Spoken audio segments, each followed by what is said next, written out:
आज आमच्या आईपासून व्हिडिओची सुरुवात केली आहे, कारण अधिक महिना आहे, शेवटचा दिवस राहिला होता अधिक महिन्याचा. तर त्या दिवशी चांदण्याला बघायला आई आली होती. तर आली ना तर लगेचच कामाला. मला नाही वाटत की कोणाची आई आली लेकीच्या घरी आणि ती बसली असेल म्हणून, कारण लेक काम करताना आईला बघवत नाही. थोडं का होईना ती काम करते म्हणजे करतेच. तर समू पीठ मळत होती, तर समूच्या हातातलं आईनं घेतलं आणि आईच पीठ मळायला बसली. आणि म्हणजे त्या दिवशी सोमू अमावस्या होती. सकाळी मला काही जमलं नाही हळदीचं लेपन वगैरे करायला, त्याच्यामुळे मी संध्याकाळी करते इथं, कारण मला दीपदान पण द्यायचं होतं, दीपदान करायचं होतं. त्याच्यामुळे इथे दिवा बनवायला चालू आहेत, कारण दिवे खूप बनवायचे होते आणि धोंडे पण बनवायचे. चला आता दिवाबत्तीचा टाईम झाला आहे संध्याकाळचा. आज आहे सोम अमावस्या, त्याच्यामुळे आज 33 दिवे करून दीपदान करायचं आहे. आज महिन्यातून कधी पण एकदा केलं तर चालतं, पण मला काही टाईम भेटला नाही महिन्याभर, त्याच्यामुळे मग आज दान करायला चालू आहे. दिवाचा टाईम झाला. सकाळी आज हळदीचं लेपन पण केलं नव्हतं, त्याच्यामुळे मग आत्ता हळदीचं लेपन केले मी, कारण म्हणजे दीपदान म्हणलं ना 33 दिवं लावायचे कुठे कुठे, त्याच्यामुळे आता म्हणजे मंदिरात घरी सगळीकडे दिवे लावायचे. आता हे एवढे दिवे मंदिरात चाललेत, 3 आणि 2 5 म्हणजे 20 दिवे, आणि हे मंदिरात चाललेत आता घेऊन दोघंजण. चला मग आता बाकीचे घरी लावायचे.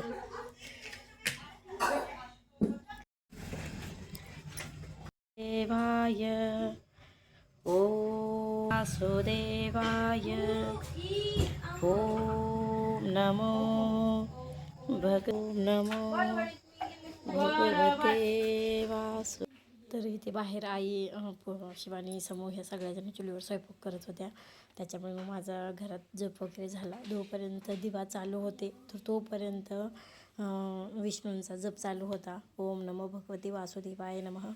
तो जप चालू होता माझा, म्हणजे दिवे शांत व्हायच्या टायमापर्यंतच जप केला होता मी. आणि नंतर मग मला पण बाकीचे कामं होते बरेच, त्याच्यामुळे मग थोडासा जप केला.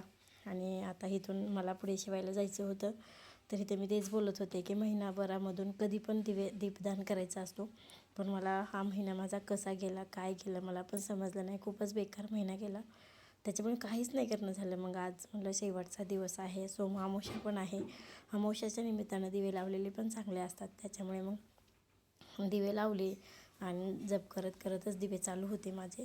आणि नंतर मग बाहेर त्यांच्या चपात्या आणि भगर बनवायला चालू होती.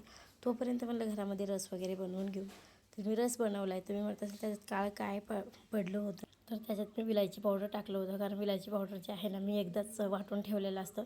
प्रत्येक वेळेस टाकायचं म्हणलं ना तर मग थोडंसं घ्या, ते वाटा करा, हे कुटाणा खूप होतो, त्याच्यामुळे जास्तीचा पावडर मी एकदाच काढून ठेवलं होतं. त्याच चिमूटभर टाकायला सोपं पडतं. तर विलायची पावडर टाकला आणि नंतर अजून मिक्सरमधून काढते. आणि रस हातानं केलेला आवडत नाही, असं बऱ्याच बायका म्हणतात की हातानं केलेला रस जो आहे ना त्याची चव आणि मिक्सरमधून काढलेली चव वेगळी लागते. खरं आहे ते, पण हाताने केलेला रस नाही आवडत. मिक्सरमधलाच रस भारी वाटतो आम्हाला. काढून फ्रीजमध्ये ठेवला ना थंडगार मस्त वाटतं प्यायला पण खायला पण, त्याच्यामुळे मग आम्ही मिक्सरमधूनच काढून रस बनवतो कधी पण. तर आमची आई आहे ना सकाळी लवकर आली होती, तर दिवसभर व्हिडिओ काहीच केला नाही. मग डायरेक्ट संध्याकाळच्या स्वयंपाकाची तयारी करतानाच मी दाखवलं होतं. सकाळी काय स्वयंपाक केला होता आता मला आठवत नाही. त्या दिवशी सकाळी शेवयाची खीर केली होती, 2 भाज्या, चपाती, भात असं केलं होतं. सकाळचं काहीच दाखवलं नाही मी, कारण माझ्या मागाशी लईचं असल्यामुळे ना व्हिडिओ घ्यायचा शक्यतो लक्षात राहत नाही. आता मी पहिल्यासारखे व्हिडिओ घेत नाही, प्रत्येक वेळेस थोडे व्हिडिओ घेते. तर तिथं गल्ला फोडायला चालू आहे. म्हणजेच मी ब्लाऊजसाठी जो गल्ला केला होता 2026 चालू झाल्या तर तोच गल्ला मी आज फोडते, कारण आई आली होती. असं तर आई कधी येत नाही, आता बरेच दिवस झाला आई आली नाही. मग म्हणलं आता आली आणि गल्ला पण माझा भरला होता, म्हणलं बघू फोडून किती निघतात काय निघतात, कारण मला पण आईला द्यायचे होते पैसे. खूप दिवस झालं ब्लाऊज विकायला दिली होती माझ्या पैसे, मग त्याच्यासाठी मी गल्ला केला होता. तर बरेच निघाले पैसे त्याच्यामध्ये. आम्ही इमॅजिन केलं नव्हतं की एवढे निघतील म्हणून, पण निघाले बरेच त्याच्यामध्ये. तर तेच आता मी आई आता पैसे मोजतोय आम्ही. माझं नको पुढे. चौकटीत आहे काय 500ची नोट आहे तसंच ठेव, नको नाही फोडू. त्याला चिकटपट्टी हा, दोनच आहेत. घर आणखी पैसे मग तू त्याच्यात टाकतेस का नाहीस? तुम्हाला घेऊन आणलेल्या ह्याच्यात. तर यात कोणत्या 200च्या नोटा होत्या, 500च्या होत्या, 100च्या होत्या, 20च्या, 50च्या बऱ्याच नोटा होत्या. सगळ्या एकत्र केल्या आणि मग आईच्या समोरच पैसे मोजले. कारण आईनं म्हणजे ब्लाऊज कटवण्यासाठी दिले होते माझ्याकडे त्या गावामध्ये, ब्लाऊज जातील म्हणून. आणि खरंच गेले, भरपूर ब्लाऊज गेले इथं. म्हणून मग त्याचे पैसे सगळे. आणि आपल्या संसारात कसं असतं ना, किती बी जरी पैसा आला ना तर कमीच पडतो. त्याच्यामुळे मग मी मला काय विचार केला होता की आणल्याच्या नंतरच की आपण 1 रुपया पण ह्यातला घरात घ्यायचा नाही. आपल्या विश्वासावर दिलेत ना त्यांनी माल, मग आपण त्यातला 1 रुपया पण नको खर्चायला. म्हणून मी तसेच गल्ल्यात टाकले होते. आई म्हणली होती की नको, म्हणजे तुला काय घ्यायचं ते घे, बाकीचे ठेव, असं तसं. पण मी म्हणलं की नको, कारण त्यांनी पण काही फुकट आणलेलं नसतं, त्यांनी पण त्यांच्या जवळचे पैसे खर्चूनच आणलेलं असतं. त्याच्यामुळे मला ती काही योग्य वाटलं नाही. म्हणून मी हा सेपरेट गल्ला केला होता. आणि आज पण आई म्हणत होती नको फोडायला, नको फोडायला, राहू दे, बघू नंतर, बघू नंतर. पण मी म्हणलं नको, जिकडल्या तिकडं जवळच्या तवा गेलं ना तर बरं असतं आपल्याला पण आणि त्यांना पण. व्यवहारामध्ये क्लिअर राहिलं ना कधी पण चांगलं. नाहीतर नंतर आपले असो, म्हणजे बाहेरचं असो, कोणी असो, पैशानं वाकडं येतं कोणाचं पण. त्याच्यामुळे तो व्यवहार मला नको वाटतो, जिकडल्या तिकडे क्लिअर केलेला बरं. आणि आईचा गल्ला फोडल्याच्या नंतर मग समू म्हणले की नाही, माझा पण गल्ला फोडायचा आहे आज, मला पण बघायचे की किती निघतात म्हणून. तर तिचा पण गल्ला फोडला. तर तिच्या पण गल्ल्यात बरेच पैसे निघाले. आम्हाला वाटलं होतं लई झालं 1000-500 रुपये असतील तिच्या गल्ल्यामध्ये, पण 3000 रुपये निघाले समूच्या गल्ल्यामध्ये. तर ते पण आम्ही आता पैसे मोजतो आहे. तर आईच्या गल्ल्यातले सगळे पैसे आईच्या हातात दिले, आईच्या स्वाधीन केले. आणि नंतर त्याचे समूचे म्हणजे मोजतो आहे आम्ही. समूच्यात पण बरे, समू गावाला गेले तेव्हा आम्ही पण थोडेफार टाकले होते. कारण लेकराचं कसं असतं माहिती आहे का, ते आशानं गल्ला गोळा करतं आणि मग आपण त्याच्यामध्ये पैसे नाही टाकले तर त्याला नाराज होतं की मी गावाला गेले तर माझ्या गल्ल्यात कोणीच पैसे टाकले नाही म्हणून.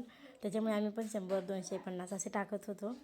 तर म्हणजे बरेच दिवस झाले तिने पण केला होता, म्हणजे 6 महिने झाले असं समून गल्ला केला त्याला. तर खूप वेळ गेले मोजायला, कारण त्याचे चिल्लर पैसे जास्त होते. 500, 200, 100, 1000 असे रोकडे बरेच होते. त्याच्यामुळे मोजायला तिच्या पैशाला टाईम लागला. तर चिल्लर सगळ्या दुकानदाराला दिले आणि तिथून तिने कॅश आणली जाऊन.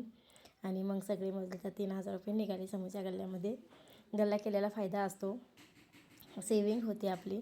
असं तर पैसा राहत नाही, किती पण आपण ठेवायचं म्हटलं तर राहणार नाही पैसा असं. तर आमची आई पण म्हणली की मला पण द्या चिल्लर 100 रुपयाचे. आमच्या आईनं 100 रुपये समूला दिले आणि नंतर लगेच चिल्लर घेतली की लेकरानं एवढं 1-1 रुपया खायला न आणता गोळा केले होते. मग तिचे पैसे तसेच कसे घ्यायचे म्हणून आईनं 100 रुपये दिले आणि 100ची चिल्लर घेतली समूकून. कारण देवाला वगैरे कुठे गेले तर चिल्लर लागतात, शक्यतो चिल्लरचं खूपच वांदं येतं. त्याच्यामुळे मग आईनं चिल्लर घेतली त्यातली.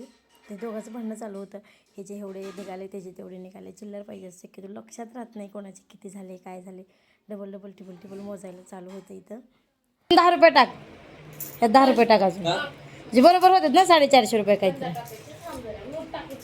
हां 10चा बंदा टाक, समू बंद टाक तिथं 10चा. आहेत की आपल्या घरामध्ये, आहे ते मोबाईल. पप्पा गाडीवर गेले की अजून आणते ते पुन्हा. ठेव का आता, बसून जमत असतं बाळू, कधी ना कधी जातेलच ना गाडीवर.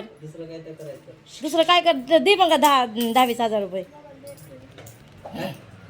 10-20 हजार रुपये काय खरं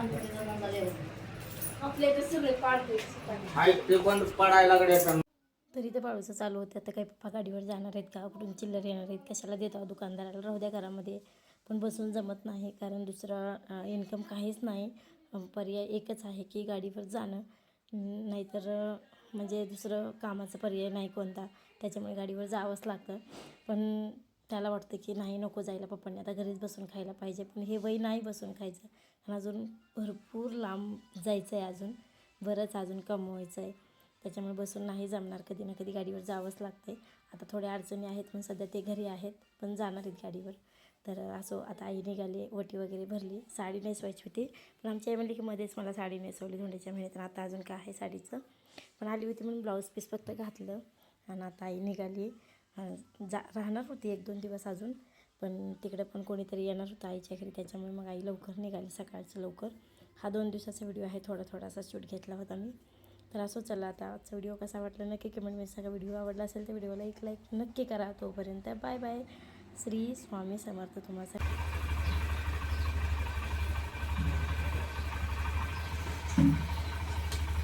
नीट बसा जमाले जा.